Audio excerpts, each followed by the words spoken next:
I got this XJ40 here. It has a starting problem when warm.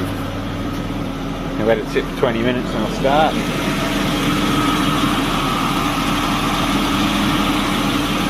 It needs a good service and everything, but I think it's probably crank angle sensor or fuel pump relay.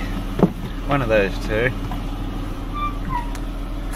It's got a few warning lights on there. And it needs a thermostat and everything else. You're going to have to take it for a drive, warm it right up.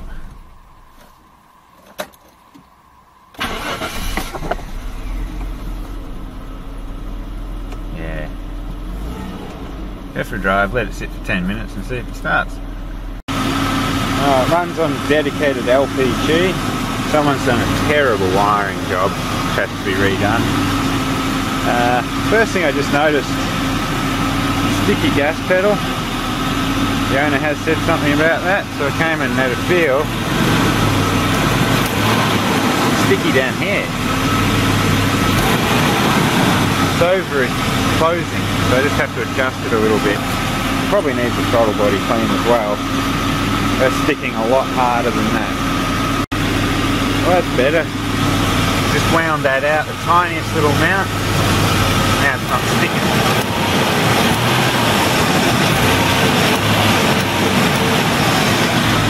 Beautiful. Yay, no more sticky gas pedal. No more squeaky door. That annoyed me. Cool. Oh well, warm-up drive cut short. Only made it about 200 metres. And there's a noise coming from the back of the car that I really don't like. I'm pretty sure that it's just missing the shocker bushes, but I'd like to have a look before I drive it. The owner thought it was exhaust mount missing. No. This is it.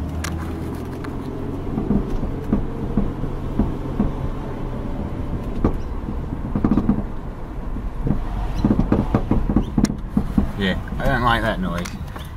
So we'll go have a look-see at it, won't we? A little too heavy and sounding like something's going to fall off. Well, jacked it up, and there's a lot of movement in this wheel. Probably can't see it, but you can hear it. Could be diff side bearing or wheel bearing. Oh, that's nice and simple. Needs rear pads and discs. This wheel bearing's gone. The diff side bearing seems alright. And the shockers indeed are missing their bushes. See up here, a nice huge gap. That's where there should be a bush. So that's what we can hear, this washer hammering into the housing. The movement of about that far. So that ain't very good. The top bush will be bush will be missing too. So you'll hear it hammering both ways. While I got this wheel off, I'm going to look at the gas wiring. You can see there's a fuel pump. There's a very, very melted wire here that I found the other day when I was looking. Very melted. But I don't know what they've done. I'll have to work it out. So, yeah, oh, there's a very, very melted wire right there. Alright, so it's burnt off from up there, and that goes into the boot for the gas lock off. That's probably why that one failed and got bypassed. And yeah, then got wiring to the fuel pump. And then another wire that goes up to the front of the car. Very bad. That's why I think the relay could be fucked. Because if it had a short like that go through it, it probably cooked it. Yeah, they've taken the fuel tank out and left the fuel pump there, useless bastards. But what a shit wiring job. I'll have to get rid of all that and start from scratch. Very bad. This is the type of wiring this car was relying on to run. This runs all the LPG. We had this green wire coming up from the back of the car from the fuel pump, or where the fuel pump is.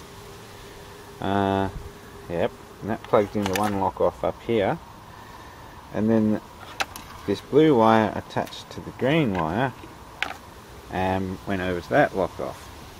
As you can see, that's 10 amp, that's 5 amp, and the fuel system managed to burn a 15 amp wire clean in half, the one that goes to the fuel tank. So I've decided to put a fuse at the relay. I'll show you how I'm going to wire it up.